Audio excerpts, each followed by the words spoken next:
The White Sox fans, I do not know how the cues work, so I might be talking too early, too late. Who cares? It's Sox Populi 146. Though my esteemed guests maybe can't see it. Oh, no, they can. They're here with us in StreamYard with the duck. They know that I'm titling this Race to the Bottom. Well, bad timing tonight as we are talking. Somehow, Chrystal, Keith, Melissa, Sage-Bollenbach, and Dante Jones pulled themselves away from what was, at least when I left it, a 6-0 White Sox lead on the hated Cleveland Guardians, or Cleveland, whatever they are. That really doesn't necessarily change the course of this season or the tone of this podcast, though. Hey, listen, I dominate with bad jokes, stupid stats, and dashing good looks too often on these podcasts. So I can certainly hand it off to any of the three of my guests to just throw out whatever it is we want to talk about this White Sox team right now. As you may have seen in Race to the Bottom, a series 5 years ago I thought would never have to be revived for as long as either I lived or I was running that other site called Southside Sox. Adding Tommy Barbee also to the stream. We are now a 5-pack. But I didn't think we'd ever have to revive that series. Guess what? It crept right up on us with a quarter of the season pretty much more or less gone. White Sox, pending results tonight, on pace for 108 losses, I believe, with the third or fourth worst start in White Sox history. And that history doesn't go back to like 1969 or 1993. It goes back to essentially 1900. So it's not a small sample size. That said, they're winning tonight as we speak. Tommy Barbee, recapper, pulls himself away. He's done all his this was the story he wrote before the game started. So he's like, whatever, just confirmed the confirmation bias of ace recapper and one time White Sox Park recapper for us at Southside Hit Pen, Tommy Barbee, and Chrystal O'Keefe also joining, though she's got 2 stories to write. But again, those are probably already done. Just throw in a couple stats once the game ends. It's old hat. Okay, anyhow, I got no agenda other than the fact that this team's awful, I guess with the exception of tonight. Thoughts on where this team is at and what they are going to do in the last 3 quarters of the season. Hey, it was Burn it all down. Burn it all down. Thanks for joining us on Sox Populi. Okay, Tommy Barbee comes in hot, even though he's got the buzz of a 6-run lead coming in hot. Okay, burn it down, please. Give me a little more information. They're still, like you said, they're on pace for 108 losses, brings a whole new meaning to the 108. But I think that you have Giolito, who's clearly on the way out. I would even argue TA is probably on the way out, like pitch clock thing notwithstanding. They're back where they were when they were looking to ship Chrystal and Adam Eaton. It's like that same awkward position where you have this core that isn't really working out, and the only way to get better is to kind of break apart a few of the pieces that are worth anything and try to get something of value in return. The bigger question for me is whether or not Rick Hahn is going to be the person to do that. Yeah, as I wrote in the Race to the Bottom piece, apparently it's going to be one of a series. Lord help us. Was in 2018. Obviously, the tone we've discussed this on the podcast before. The feeling was different. I mean, it was agony, but it was agony of, well, this is like you got to get, you're pulling the bad tooth or something. Whatever, terrible metaphor. But you knew this was what it was supposed to be. You didn't necessarily have headline names. You had Jose Abreu, Lucas Giolito. There really wasn't much else to survive. Tim Anderson, but they're headline names now, and we have actually worse results, same to worst results. So surveying the room, other feelings just about where we're standing and how the Six ahead, because it's hard to argue with what Tommy just laid out there, but twists on it. I mean, this team is bad, like unbearable to watch sometimes. Bad. So I haven't, like I've said in my article for Sunday morning, I haven't been watching as much White Sox as other teams because I don't like to be miserable. So I don't like to watch the White Sox right now. Good job to them right now for doing good tonight. And I'm sure that people will say, was so back, but no, this team is still bad. I just want to say, speaking of Tim Anderson, can you guys, because can people just leave him alone? Like, let the man exist without finding something to like just nitpick. The man was just talking to his former teammate and said maybe he said something about pitch clock, maybe he said he hates this place. Who cares? A lot of us hate our bosses at our day jobs anyway. Not the night job because I like Brett, but usually we hate our bosses. So if he hates his boss, then that's just a regular thing. And I if he mean, doesn't, we hate the White Sox and we cover them, so I don't think that's Exactly. even that controversial a take either. Yeah. it's not a controversial take. That's the funniest thing to me. But White Sox Twitter going White Sox Twitter. We don't have wins to talk about. So let's talk about Tim. Chrystal, Melissa, how you feeling? Boy, Chrystal and I are both like speechless. We're like, that's what we feel like. We feel like speechless.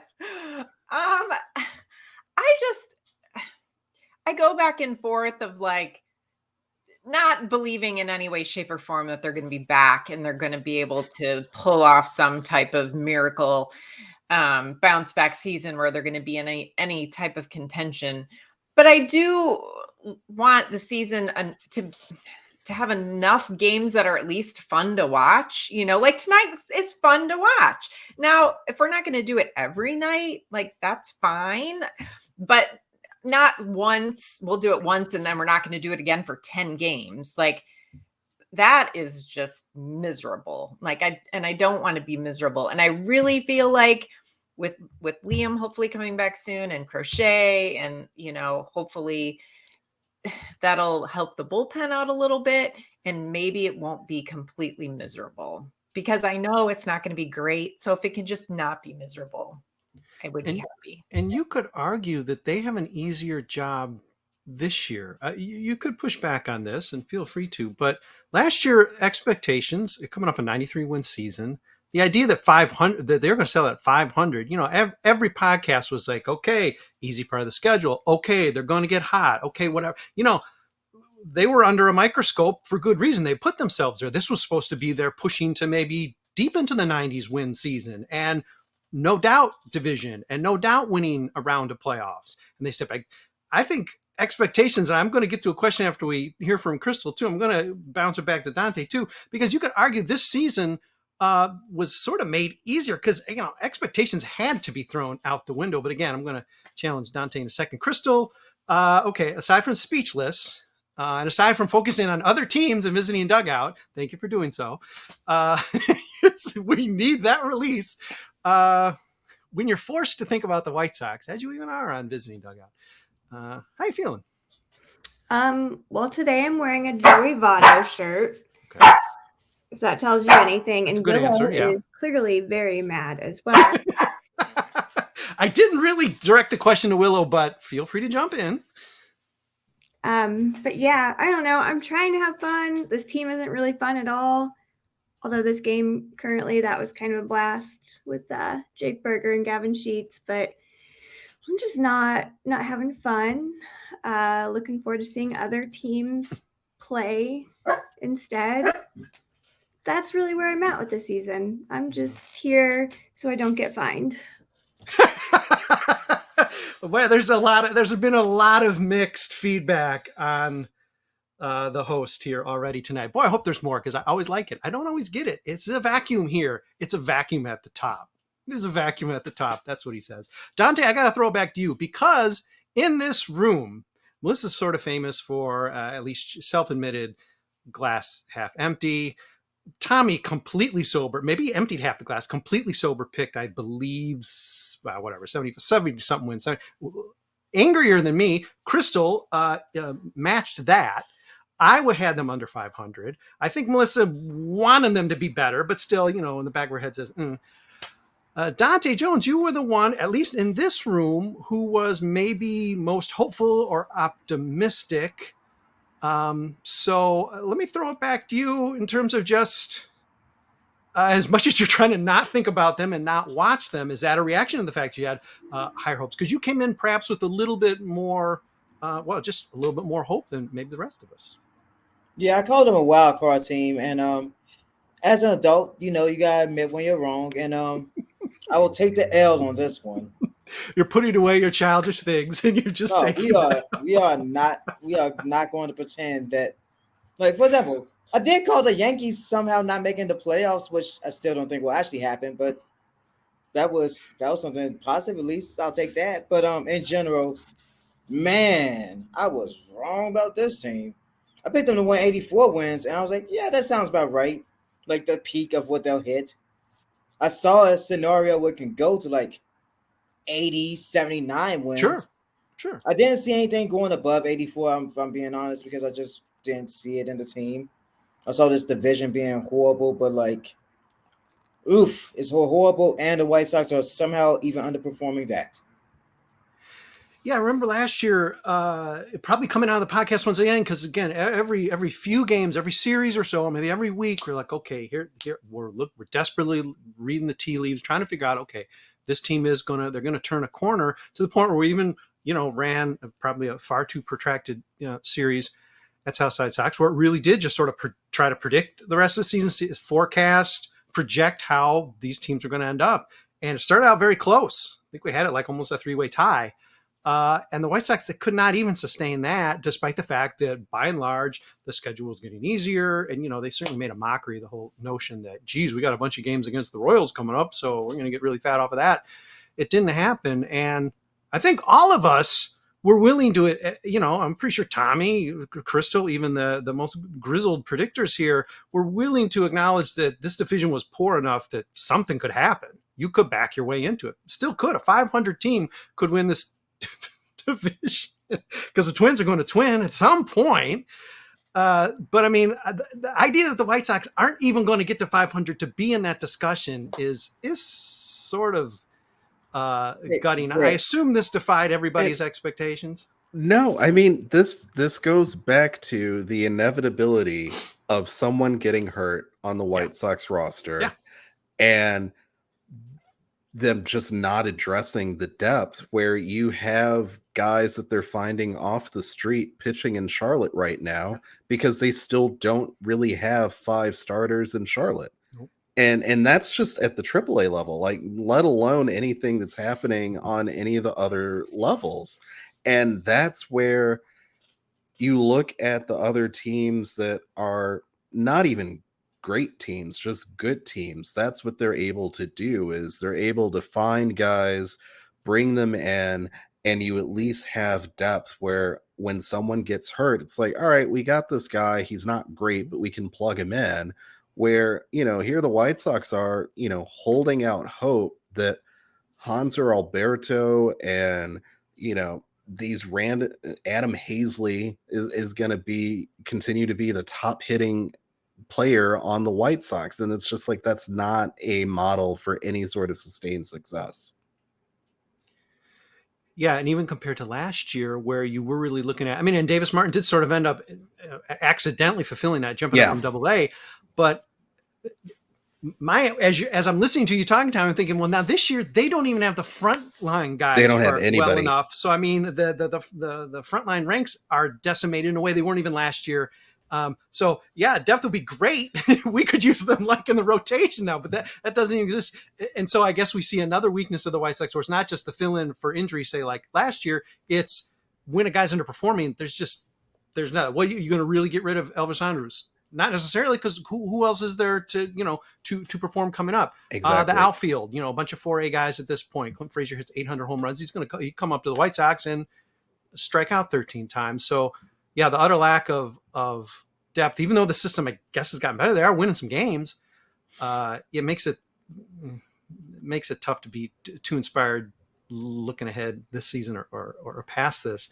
Again, a surprise, Dante's address, where it's like, well, okay, mea culpa a little bit. Tommy says, no, I knew this was going to happen. Melissa, Chrystal, is aspects of this a surprise? No, this is exactly why I lower my expectations with this team and lower my expectations of what they're going to end up at. That's why I am so negative, especially when we're going into that kind of season prediction. I'm just like, well, they're going to suck no matter what. Somebody's going to get injured. There, like Tommy said, there is absolutely no depth for this team. So I will constantly be negative until they can prove me wrong.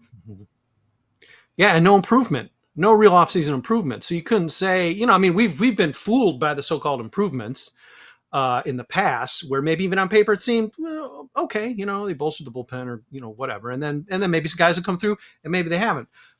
This year there wasn't even the charade of, well, we improved ourselves. So yeah, going in you had to think, how can this even be a 500 team? Because they've taken a step back just by losing Abreu. Melissa, again, the cup, I'm always sort of trying to measure that cup level with you. So I mean, was there an aspect where maybe you are a little bit surprised, or that you did have a little streak of optimism? Especially that first series, we all felt okay.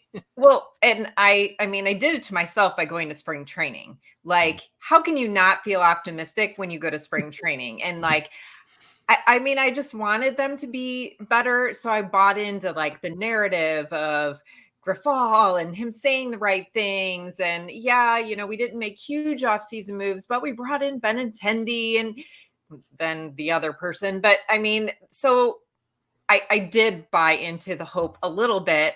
And then very quickly, my hope was crushed. I mean, I knew deep down that they weren't going to be great, but I did not expect it to be this bad. I mean, if it continues and we, win 54 games or whatever, like I didn't think it would be that bad. I really did think La Russa was a big part of the problem. And I thought that there was some hope that some new perspective and new approaches could help.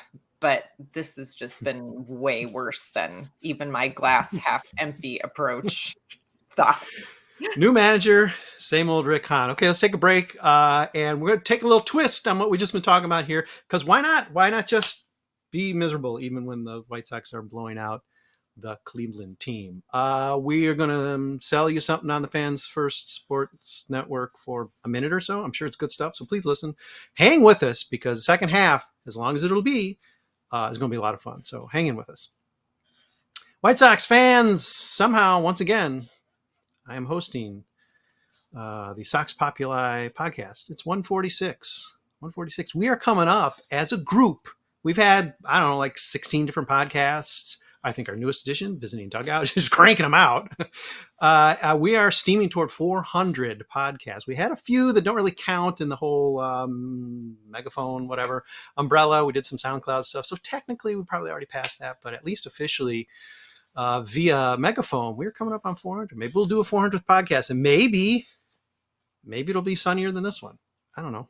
Probably not, because it's coming in the future, and the future doesn't look so good for the White Sox. So what I want to throw out to the field, again, I'm sorry that some of this ends up being, repetition. We got to do podcasts. It's hard to talk about happy stuff. I mean, hey, any of you are welcome to join me and Darren Black on the Sox Pop on the Farm. There's a little optimism there. There's some guys who are actually sort of raking. DJ Gladney, wow, he's sort of exciting to see popping the ball. Anyhow, that's a little more fun. You can pretend you remember that there are like 100 something other players in the organization, and some of them are actually sort of good and not criminals or whatever. But okay, that gets to the point that I want to make here, and that is again contrasting. I'm sorry, race to the bottom with 2018, which right now this 2023 team is sort of neck and neck with.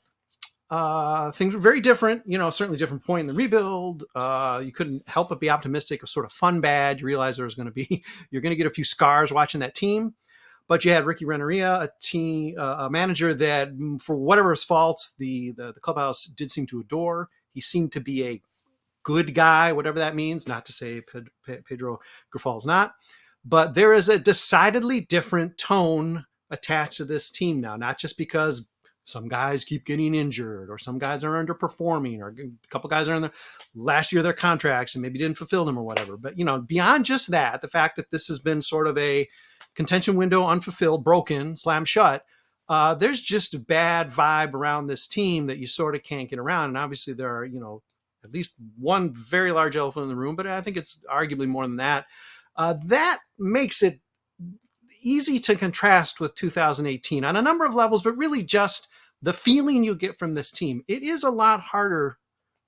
Disappointment aside, it is harder to root for this team. I'm not wrong there, correct? Not wrong at all, because as you said, the elephant in the room already makes it difficult to cheer for them, and then this team sucks.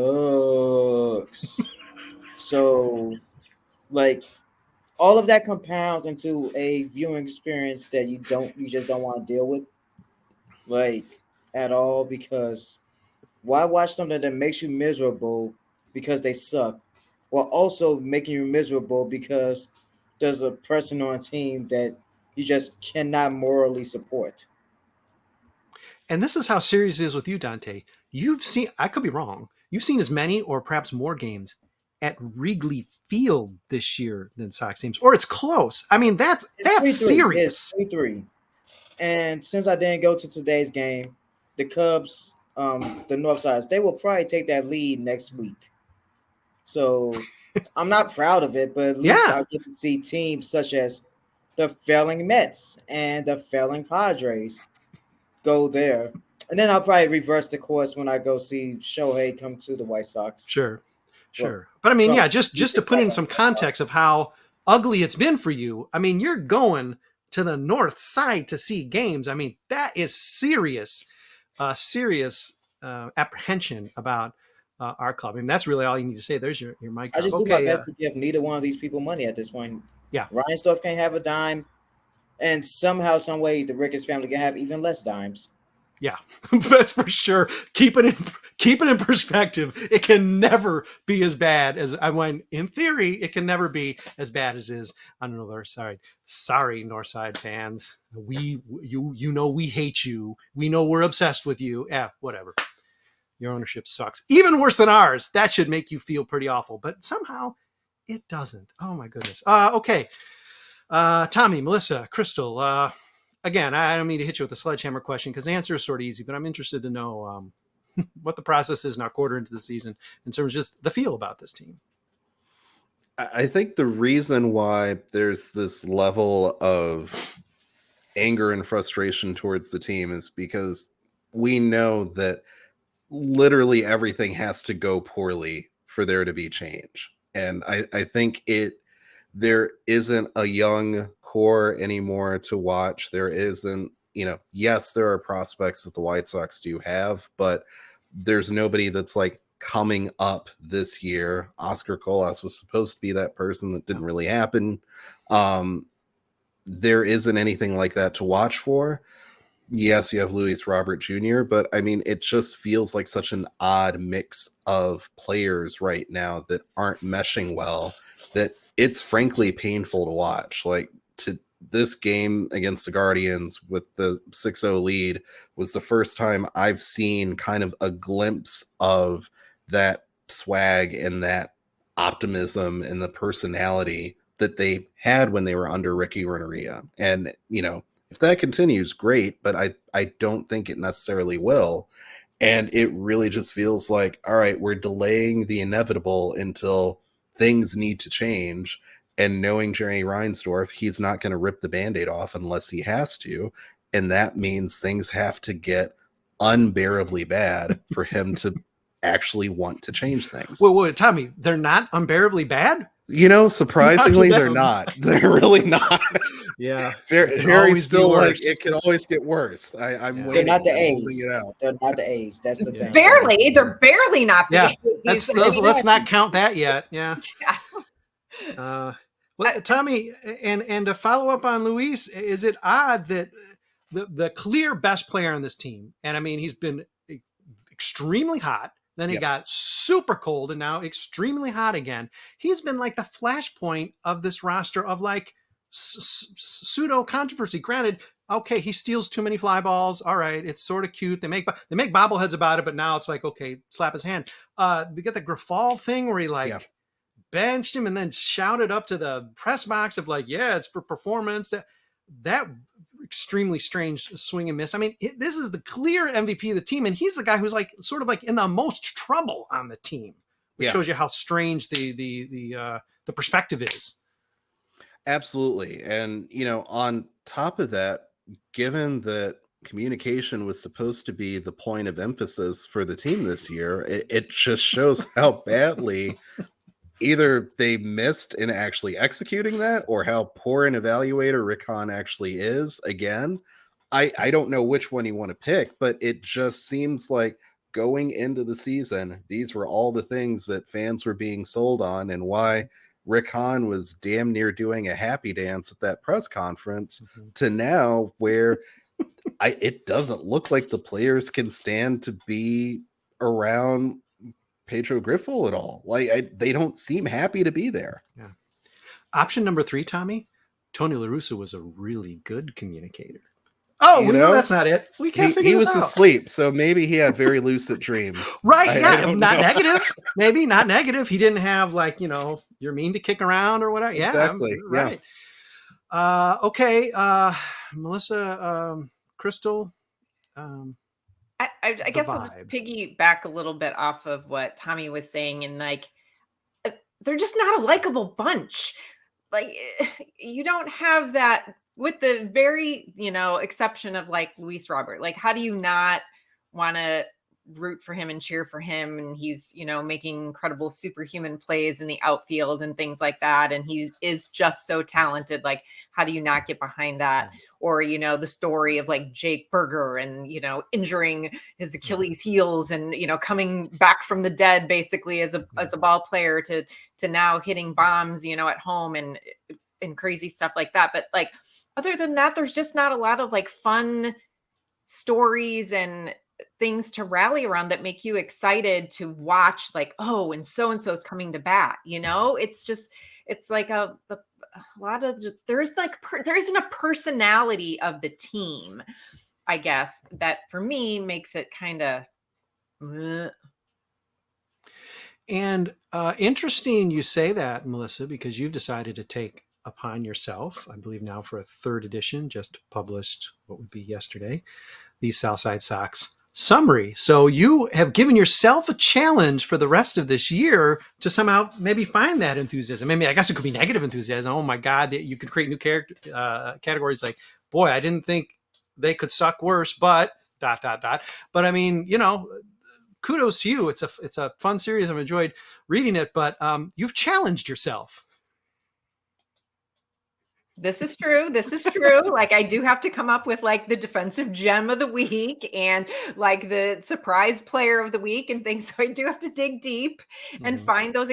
But okay, this week, the whole thing was Luis Robert. Yeah. He had all the home runs. He had So it kind of goes back to that again. What is this personality of this team? What is there to rally around? The whole mobster thing. It feels so forced. It doesn't feel. It doesn't feel organic, Sage and I joke around it'd be so much more fun to take a laundry basket full of white socks and dump it over your head, it just, it's not, everything about it feels forced. And I mean, but I guess that's the name of this team, all this narrative that's been forced down our throat. Yeah. Oscar Colas is amazing. He's the next greatest thing. But today, did you know he's not quite ready to come back to the major? What? Yeah. You're talking out of both sides of your mouth. What are you talking about? How can you for months all off season tell us that this guy is major league ready and and then he all of a sudden he's not. And even though he's raking and he's doing amazing in Charlotte, but he's not. We want him to keep working on things. Yeah. So how are we supposed to trust you at all? Melissa Sage-Bollenbach with her byline on the Southside Sox Summer. I predict sometime this season it's just going to consist of carriage returns. We're going to have a Southside Sox summary just because it's so painful. It's going to be her, not Mike Drop, walking away from the mic, just saying, you know what? Pass this week. Chrystal O'Keefe invested in this team, at least in, I don't know, forecasting series. You've admitted to me that you end up having to listen to people saying oh man, maybe not so bad. And you're like, well, you're not watching them. It's nice that you say that. Thanks for being sweet, but no, you're not right. Twins expert or Tigers expert. And of course, we know, at least regarding the elephant in the room, you've been putting your money where your mouth is in terms of pushing back against that, which is not a fun thing to have to do as a fan of anything, much less a fan of a baseball team. In part, you came to this team because some of that stuff was going on with that other team. For God's sake, what a mess. Apologies. I'm sorry for a longer White Sox fan, from a longer White Sox fan than you, Chrystal, to you. I am sorry for what has happened to you during your short fandom. That said, vibe check. Can't be great. Yeah, no, it's not. And you know, they get rid of one cancer in the dugout only to bring on somehow an even worse cancer in their starting rotation. So, I mean, that's no fun. And then, you know, kind of the like most charismatic, fun player you can watch has to have emergency appendectomy in Cincinnati. And, you know, today in this game, they're batting their maybe best or second best, you know, hitter on the team in eighth. Like nothing makes sense. There's nothing right now that I can just be like, oh, I love that so much. And you know, Melissa said their stupid little home run thing now. Like I hate that. Like there's just nothing. There's nothing right now that makes me think, man, this team is just fun to watch, even if they aren't playing very well. Like it's not even a funny bad. It's just it's all just bad. I'm so negative, but man, it's not fun. Well, I'll admit, during this offseason, I was trying to think about what the 2023 team needed. And you know what I thought? I did realize, I mean, I'm going to take credit for this. I really thought the Chicago White Sox in 2023 needed more Al Capone. And so they've delivered that. God bless you, White Sox. I was thinking, you know, we haven't had enough Al Capone association in the last few decades. Why can't they just do H.H. Holmes? I mean, another famous Chicago like murderer. But I mean, next year. More than half the roster has no idea who Al Capone is, or even the mobster connection, which is why it's so awkward. It was Elvis Andrews of everyone on the team that came up with it. And it's like, was he at Burlington Coat Factory and was like, ooh, this would be fun. Let me bring this into the clubhouse. Like, I don't understand how anyone thought that this was the move. And that's what they're going with. But it sums up the team. Is Burlington even still around? Like, that's a throwback. I think they are. I'm sure they are somewhere. Somewhere. I was going to say, you know, it makes sense that they're emulating Al Capone and other gangsters and mobsters. Because the team makes you want to drink. And I'm pretty sure they can provide that for you at least. I mean, hey, it's Tuesday. $5 Modelo's and whatever other drinks they have. Chicago's sort of famed for some serial killers.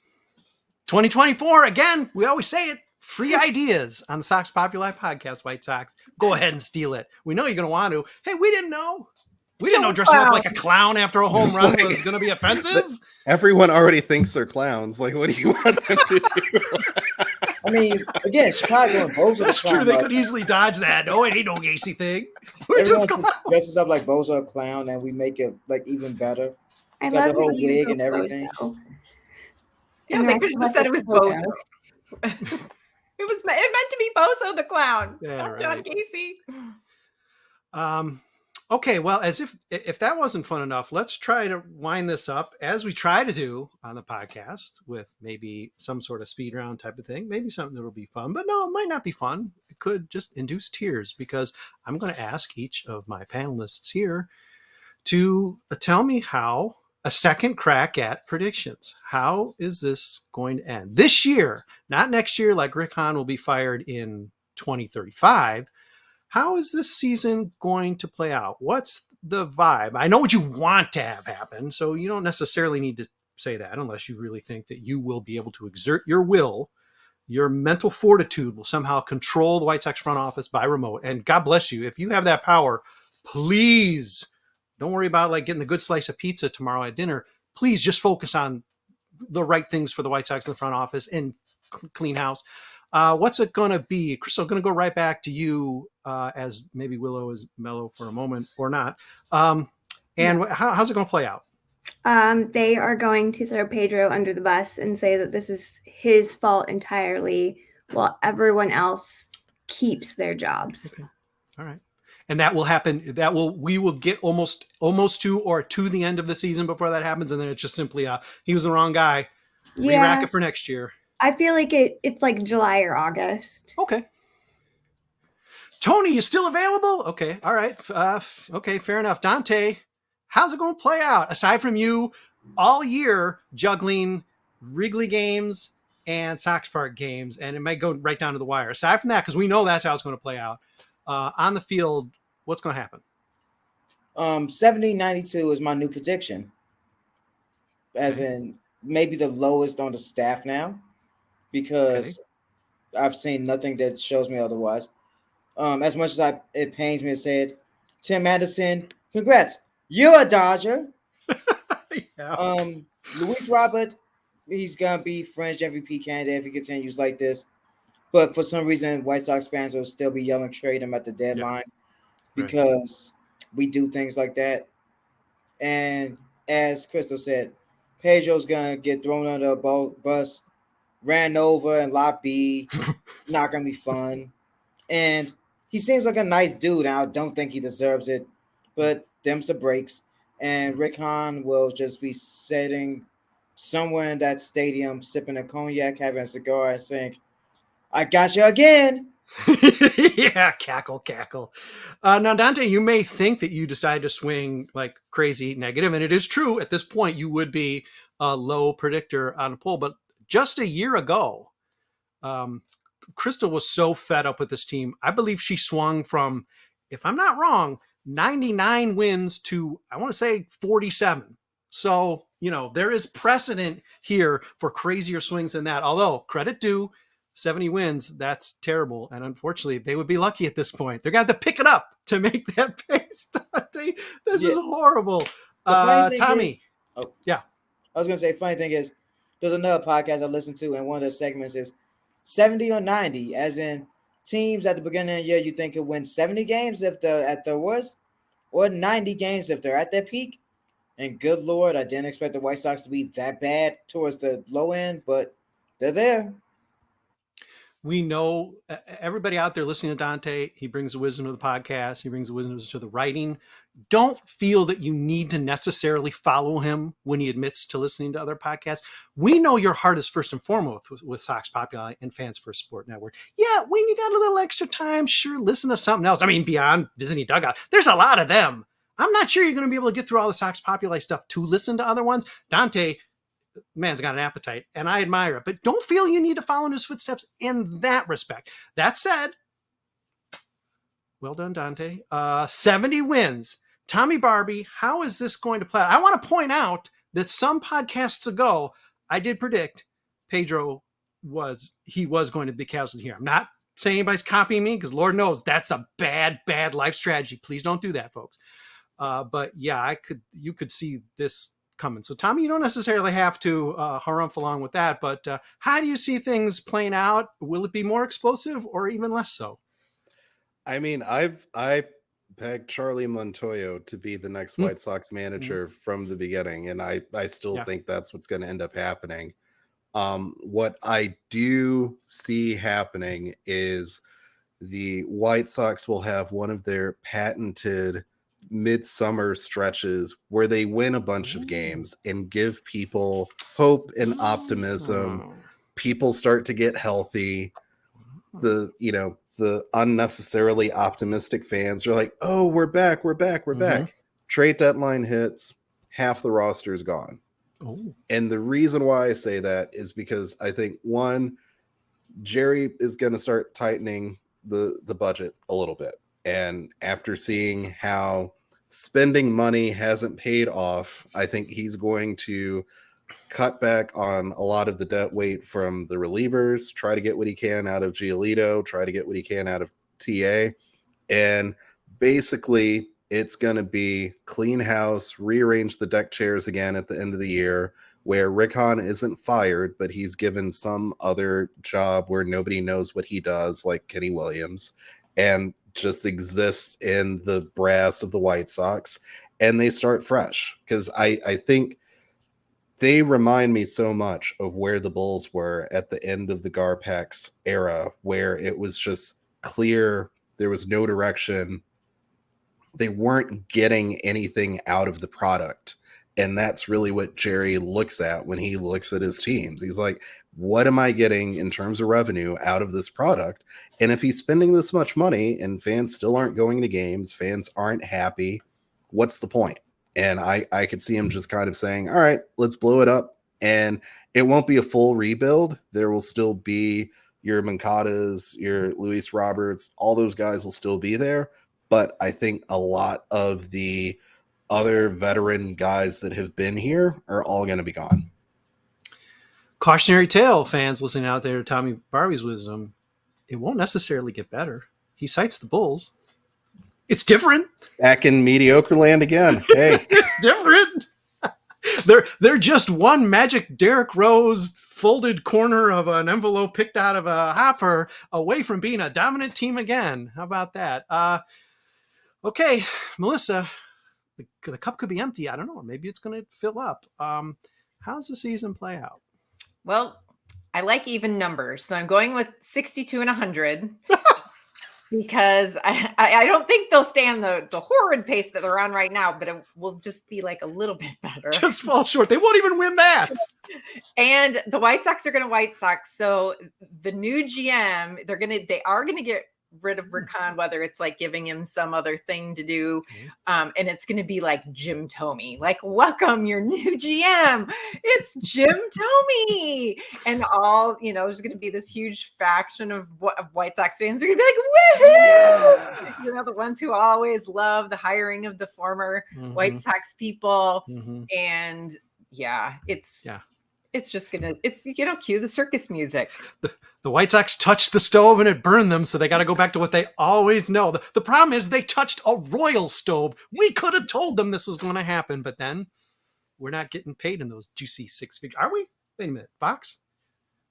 Sox Populi? Fans for a sport? No, I don't think 6 figures. I don't think 4 figures. But anyway, we're here for the love of the game.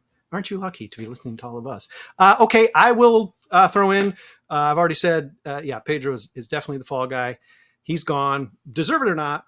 I mean, clearly he's not the only one who deserves to lose his job. I will say, and I'm going to throw this around because Melissa's already answered in the affirmative. I will say that if we are in a race to the bottom circumstance, which would be pushing triple figure losses, I would think that would definitely put this team in the 10 worst in Sox history. And there have been some bad ones. That yes, house will be cleaned. I do think that somehow, just because he doesn't know what else to do, he'll hand the keys back to Ken Williams, who wants to get out too. So Ken will set up the next generation and probably go be, a Las Vegas Raiders analyst or something, which is what he's always wanted to do. And yeah, it probably would. It'll be like, PK manager, Thome GM, Przinski bench coach. I don't know, some kind of nonsense like that. But okay, I'm going to throw it to the three of you who did not necessarily answer this question. Will a rebuild kick in at are there any circumstances in 2023 that a cleaning of the house will happen? Because I know there's some resistance out there that things will never change. And I don't think that's necessarily wrong. And me and Melissa might be just wishfully thinking. But Chrystal, Dante, Tommy, is there any circumstance that house is cleaned?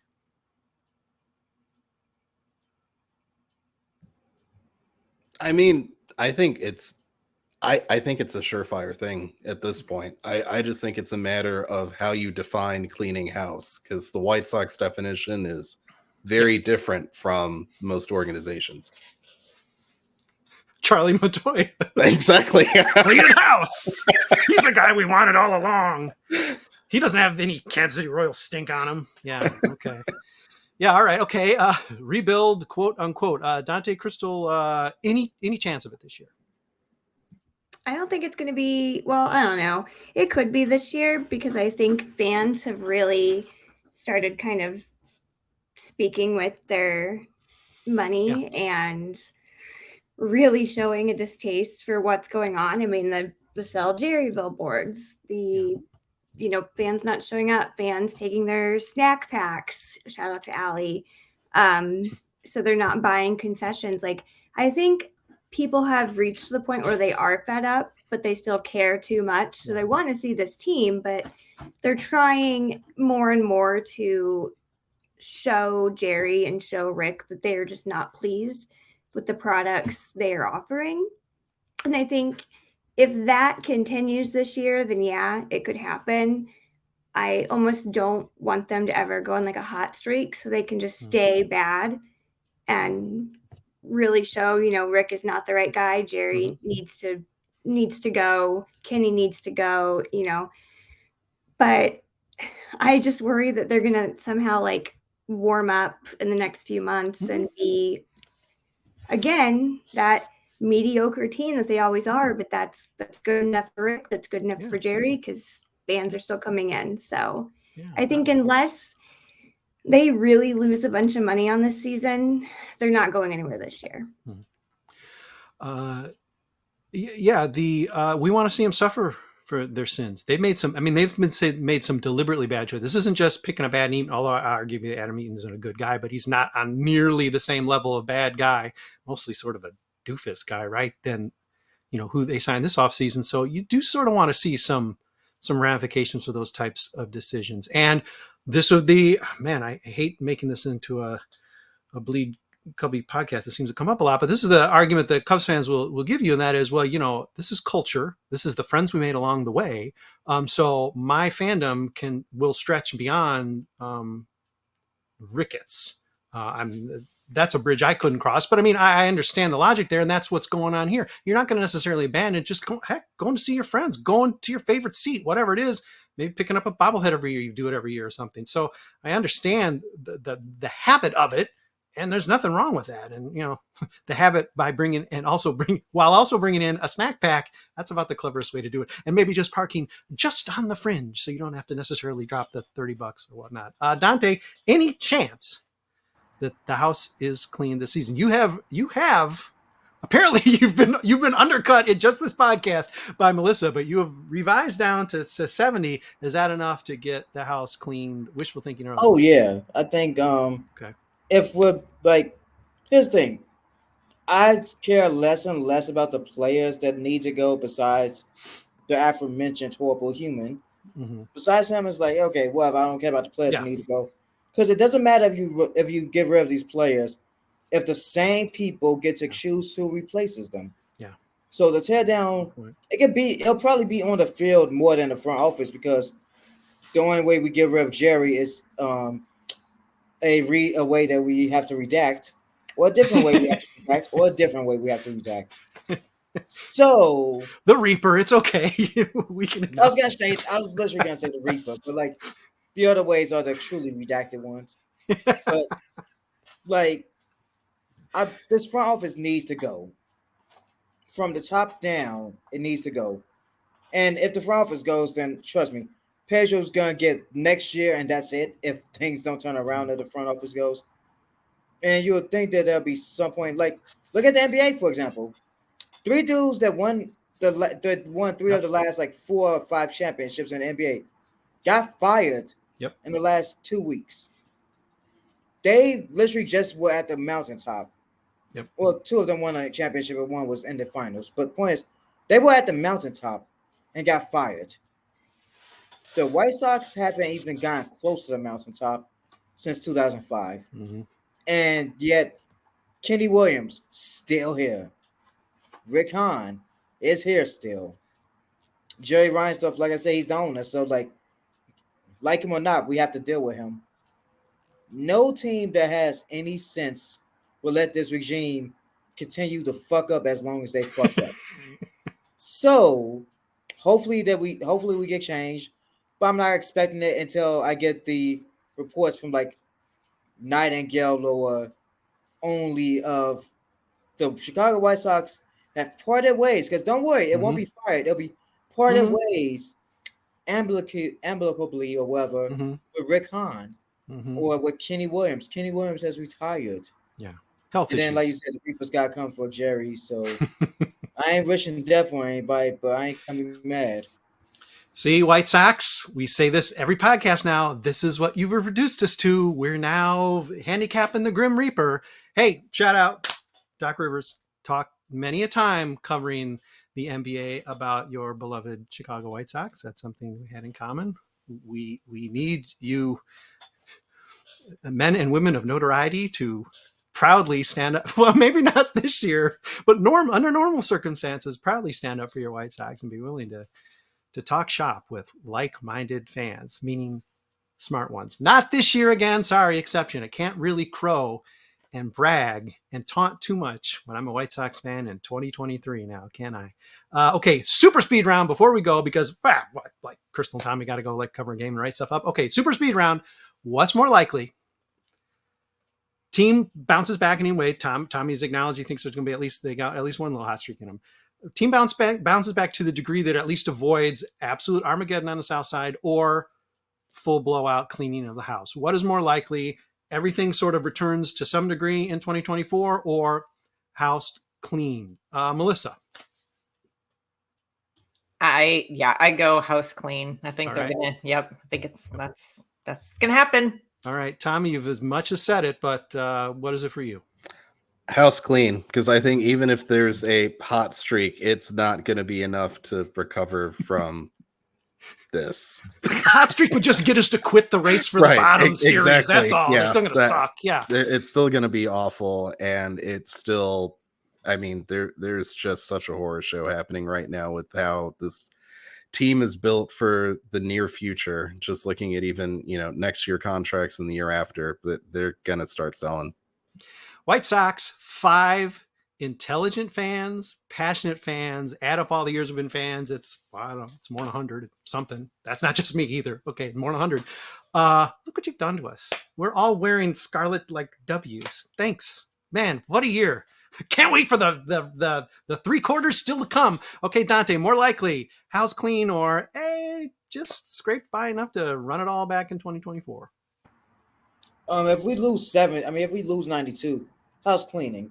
Okay. So go lose 92, because there ain't no way in hell you win championship. That's a pennant you're not going to find. Maybe on the outside, maybe the bootleggers, they might have that pennant, but I don't think in the park you're going to see that pennant. Go lose 92. Come on, White Sox. Okay, Chrystal, is it a clean sweep, or do you think somehow it all scrapes by to next year? So I have a caveat with this. They're going to clean house, but it is going to be more nepotism, and every new hire is going to be somehow related to Jerry. Okay. Yeah, like literally there will be like another Reinsdorf child we never knew about, and that'll be the new chairman, or Eddie Einhorn's like nephew will make a run. Sure. No vex though. Okay. All right. Listen, I'm okay. I won't just be a contrarian. I think they will destroy the race to the bottom series enough. Somehow they will break out of this enough that they won't clean house, that they will run it back by and large. Now, Pedro the exception. I think he's almost inevitably going to go. No, but I think Rick Hahn. Man, I'm shedding many tiny tears just thinking about this. I'm crying inside right now as I say it. But yeah, I think probably it's all back next year. I cannot believe I'm saying this. Wow, but the contrarian nature can really, really kick you in the ass sometimes. All right, my ass has been bitten. For Melissa Sage-Bollenbach, Dante Jones, Tommy Barbee, getting to his recap. It's going to be a delicious one. Oh my God, put a W in the standings column for Tommy. Sweet, that's kind of blue. And Chrystal O'Keefe's got like 6 stories to write and probably 3 more visiting dugouts to do. So I gotta let her go. I'm Brett. We'll do this again. I don't know, maybe in a couple days, maybe in a week, maybe never. Oh, you don't want that. We'll be back sooner than you think. But thanks for hanging with us for an hour or so while we commiserate and are miserable about the White Sox. Wear your Scarlet W proudly, fans. Hang out with us. We'll be back again. Remember to wear your gear. It's a W. It's Scarlet.